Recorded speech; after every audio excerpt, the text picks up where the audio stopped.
Alright guys, so we're here with Yiroo hair. So I'm gonna show you guys how to make a wig today the lazy way. So this is what all comes in the package. I do have the Brazilian deep loose wave hair. I have 4 bundles in the frontal. The bundles are 26, 26, 24, and 24 with a 20-inch closure. So this is what the hair is looking like straight out the package. It's looking very, very nice, and I'm ready to create a wig. So yeah, this is what the frontal looks like up close. You can tell it definitely has been pre-plucked. It also has been tinted, and you can tell once I do flip it around, it does have a slight tint to it. So I love that the frontal pattern matches the bundles as well. That's always a good thing in my book. So we're gonna start off with the dome cap. I always purchase my dome caps from Sally's Beauties. And yeah, so I'm gonna show you guys how not to place the frontal. You do not want your frontal way up there because it's not gonna fit on your head. You just want to place it a little bit below the cap. You don't want it too far or too much, just like a half an inch or so, just a little bit. Also, when making sure the frontal is on the dome cap, you want to make sure it's laying as flat as possible. So once you do get it properly positioned from ear to ear, make sure it's straight and not crooked, but pull it back to make sure it's flat as it can go, because if you don't, you will have a bumpy, lumpy scalp. Okay, when you go part in the middle, it's going to be wavy and it's not going to be cute, I'm telling you. So I'm gonna go ahead and pull the needle through all the way through, girl. And then we're gonna, what am I doing? I don't know. Okay, I'm gonna clip the hair out the way so you guys can see what I'm doing, but then I'm gonna pull it through a second time. And before I pull it all the way through, I'm gonna wrap the string around the needle about 3 times and then pull it through. This helps my unit lay flat, and it also makes sure it's secure, and it, it's like it's double knotted, so it won't be, loosening and falling out. But now I'm just going to do another pulling it through, and then I'm gonna wrap it again just to make sure it stays in place. So normally I do that method between the loop method, so I'll just pull it all the way through 2 times, and then by the 3rd time I'll wrap it over 3 times just to make sure everything stays secure. Now, some people just do the single loop and do it all the way through. I don't know how y'all unit lays flat, but I know if you want your unit to last a long time, make sure it's intact, okay? Just make sure you're securing it after the single loop method. So I'm gonna pull it through twice, pull it tight as you can get it, and then you're gonna wrap your string around that needle before you pull it all the way through 3 times. 1, 2, 3, and then you're gonna pull it through so it can be secured and not going anywhere. So I'm gonna let you guys watch this part all the way through. I just wanted to jump on just to speak to those who learn by listening, because some people do, but we got those of us that learn by visual. So I'm gonna shut up, okay? I'm gone.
All right, so this is what it should look like once it's all the way secured.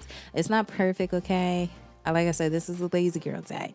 So I'm going to go ahead and prep for laying my tracks. Let me stop lying because I don't always do this. I'm just doing it for you guys so you guys can get a drift of how you want to lay your tracks. I always start by making a line in the middle of the head because I know these tracks are going to go like in a, I forgot what the word, horse. I don't know, y'all. It's almost 12 o'clock. I need good sleep. But I know the tracks are going to lay in that direction. So that's why I start in the middle. And this pencil was getting on my nerves. So these lines was crooked AF. You guys are going to see that. But these lines are just a guideline so you can see where you're going to place the tracks. Now, you don't want to just lay them on the lines, okay? The lines is for guidance. You want to make sure you fill up the space in between the lines as well so your unit can be nice and thick and full. Once you get done, the middle and the bottom section, you want to make sure your lines are going straight across so that it won't be bumpy and lumpy. Like I said, these lines are not perfect, but they're a guideline into where you could place your tracks. So I'm going in with Saline Pro 30-second super hair bond glue. Y'all, like I said, this is the lazy girl way, and I'm telling you, it lasts a long time because I still have units that I've glued and washed 1,000 times and they're still in place. Of course, some tracks slipped because if you're not properly, taking care of it, the glue is gonna wash off, but you can just glue that back down. But what I'm doing here is measuring the track, making sure it's going from one end of the head to the other. And then I'm taking the glue and placing it right on the track. And then I'm going to place it on the unit. Now, if if this is your first time doing it, I would create more lines than when I created. Because like I said, I just use these lines for guidance and reference. So I don't necessarily place it on the line. But if you're new to this, I would say make smaller lines and then, you can place it right on top. But this is, like I said, again, reference. I've been doing this for a long time, so I don't need to place them on there. Also make sure you're using heat. It dries the glue quicker. It's a 30-second drying glue, but the dryer makes it at least 10-20 seconds tops. So doing this part, you want to make sure you're pushing it into the dome cap.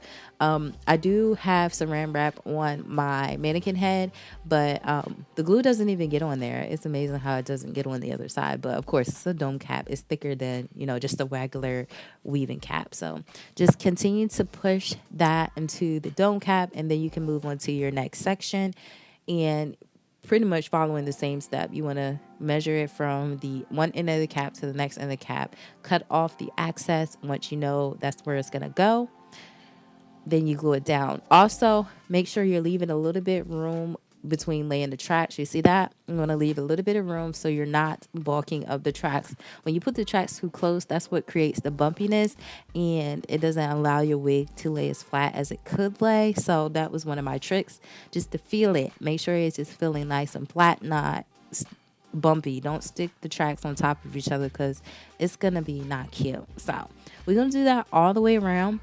And yeah, I slowed the clips down so you guys can actually see what I'm doing. I'm sorry if you guys are seeing a little bit of eczema and stuff in my videos. I'm super sorry for that. If you guys didn't know, if you see any dry patches on me, it is my eczema acting up, okay? Just FYI.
So we are halfway done, okay, sis?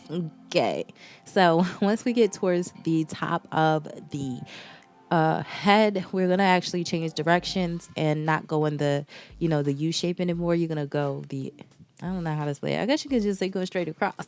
This way is going to help it lay super duper flat, especially if you're trying to do the half up, half down style. This be a perfect method because none of the tracks will show. But if you keep doing it in that U shape, it's not going to go. It's going to be looking bulky and you're not going to be able to get as flat as you would like, because you can do the half up, half down method with using glue method as well.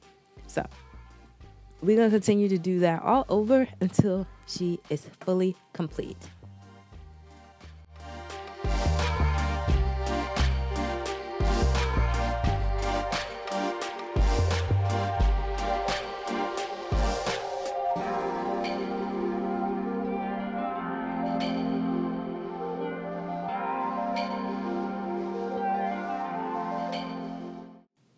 All right, so this is what she is looking like. She is all full. She is all cute. She is all complete. Now we're going to go ahead and put her on our head. So you guys already know what I do. If you guys are not new to my channel, you guys already know how to do this.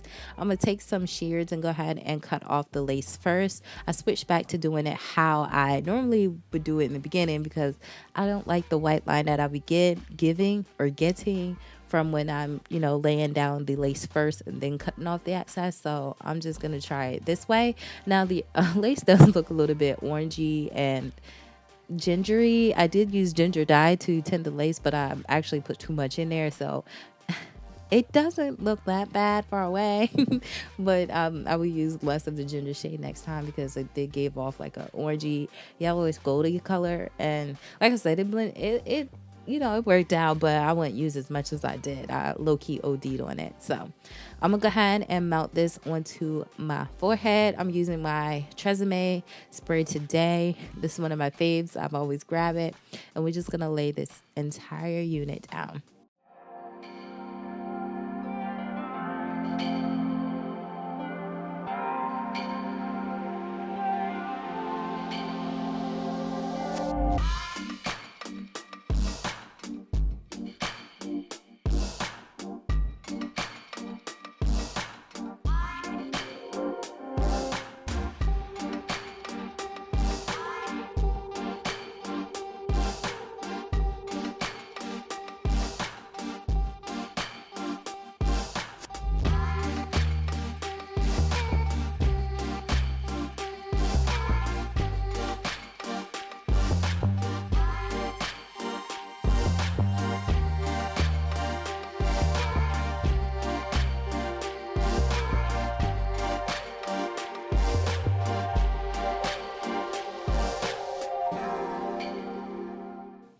Now I am off camera. I'm going to go ahead and straighten it and put my wax stick on it. You guys already know how I do. But yeah, overall, this hair has been amazing. Okay. Now I haven't washed it or conditioned it. This is what it looks like straight out of the package. The only thing I washed and conditioned was the frontal. This hair gave me no problems. I got probably like during the detangling process, that's probably the most of the shedding I got, along with a little bit of tangling. Once I did my curly hair routine, tangling was non-existent.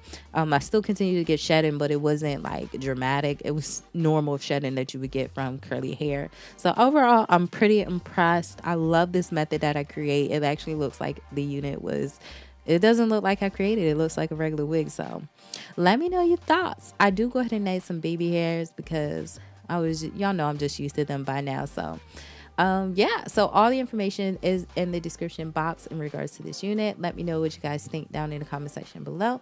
And until next time, you go. See you later. Bye, guys.